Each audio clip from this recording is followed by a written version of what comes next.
Baik,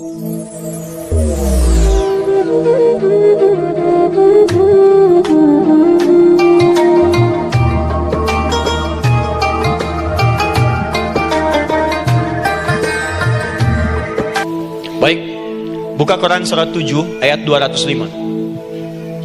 Quran surat 7 ayat 205. Doa itu disebut zikir di ayat itu.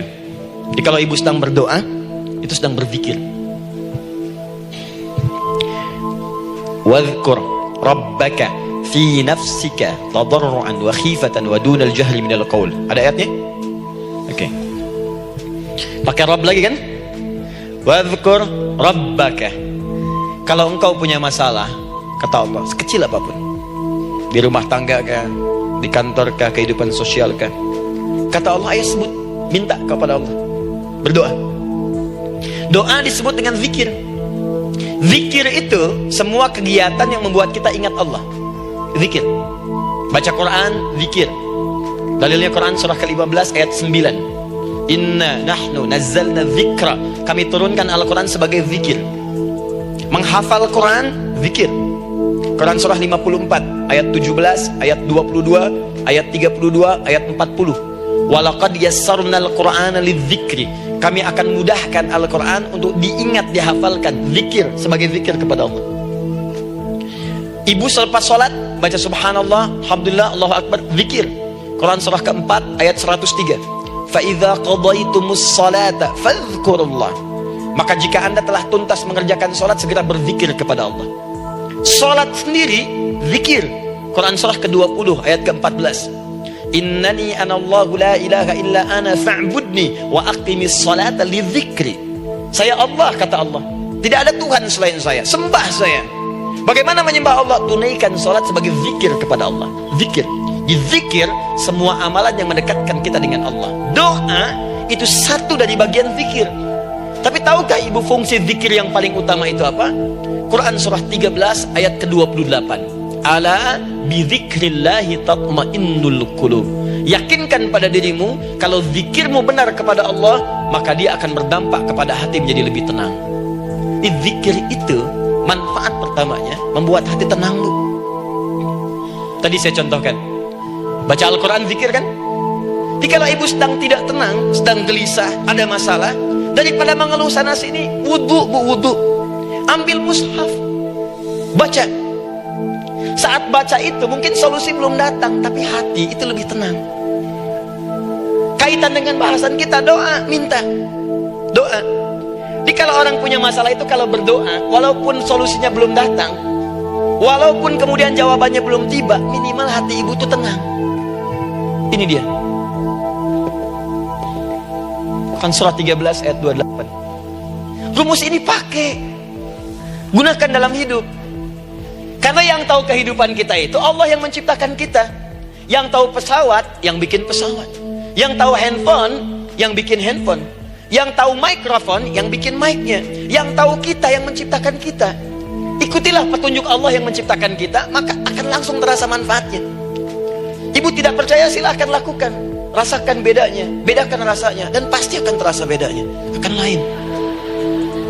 Tuh. Doa. Tapi ingat, yang paling penting kata Allah, doa itu bukan sekedar penting permohonannya, tapi menunjukkan status kita sebagai hamba di hadapan Allah Subhanahu wa ta'ala. Jadi kalau ada orang selama hidup tidak pernah berdoa, artinya dia mengingkari status dia sebagai hamba di hadapan Allah Subhanahu wa ta'ala. Mau menyejajarkan diri dengan Tuhan. Kan yang tidak pernah meminta itu Tuhan. Allah yang memberikan. Kalau manusia beda, pasti minta. Artinya kalau ada manusia nggak pernah minta, seakan-akan bahasa halusnya, kamu ini ngaku jadi Tuhan. Saya tempatkan kau di neraka jahanam yang paling bawah. Jahanam itu bu, belum masuk saja sudah terasa. Terasa. Buka ibu Quran surah misalnya ke-40 Ghafir tuh. Ya, ayat 45 sampai dengan 47-nya. Sebelumnya lagi lihat Quran surah ke-8 ayat ke-50. Itu penghuni neraka bu, yang bukan jahanam saja. Penghuni neraka itu kalau mau meninggal itu dipukulin dulu malaikat. Depan belakangnya. Ayo, kamu keluar. Lama amat keluarnya rohnya katanya. Takut karena nggak punya bekal. Kan maaf ya, kaidah mengatakan orang nggak punya bekal itu takut pulang, apalagi orang merasa salah. Anak ibu berbuat kesalahan, mau pulang takut kan? Takut. Jadi kalau ada anak takut pulang, salah dia. Salah. Kemana anak nggak pulang-pulang, pasti ada yang salah karena nggak berani pulang. Jangankan salah, nggak punya bekal saja, malu pulang. Lihat ibu waktu Ramadan usai, mau mudik Idul Fitri, kan pada mudik kan? Kenapa mau mudik dan senang mudik? Karena punya bekal, Bu. Dikumpul-kumpulkan tuh selama 11 bulan, untuk 1 bulan saja, itu pun paling berapa hari. Kumpulin, terus telepon keluarga, insya Allah aku pulang hari ini. Wah, senang semuanya. Padahal mudiknya cuma pakai motor, Bu. Motornya bebek, bekalnya singa. Serius saya, motor bebek bekal singa, ada kardus belakangnya, tulisin, terus tambah pelepah pisang buat begini. Belakangnya ditulisin, aku pulang sayang.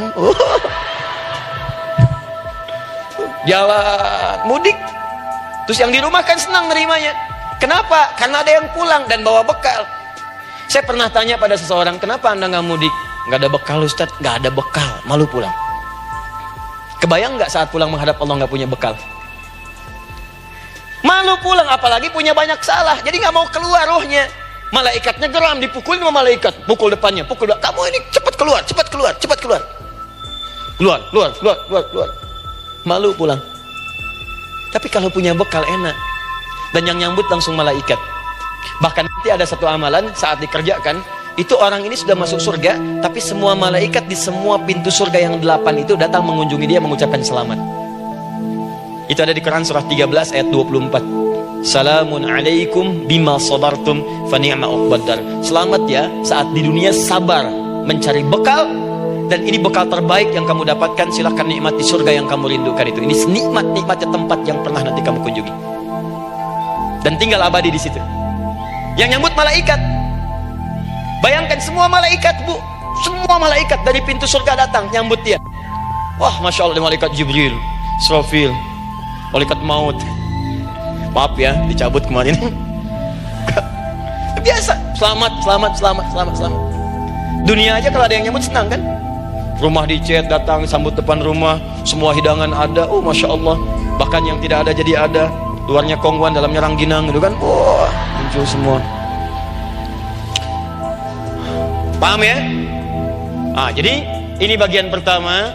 Jadi kita katakan kenapa manusia mesti berdoa. Jawabannya karena manusia itu hamba, dan doa itu adalah fitrah, bagian dari kehidupan. Kenapa manusia mesti berdoa? Karena ada komitmen dari Allah. Setiap dia mendapatkan sebuah persoalan, maka Allah akan jawab dan berikan jawaban dari semua persoalannya. Jalan mendapatkan jawaban itu adalah doa. Kenapa manusia mesti berdoa? Karena dia butuh dengan Allah. Dan puncaknya, kenapa dia mesti berdoa? Karena Allah ingin membahagiakan kehidupan dunianya sebelum sampai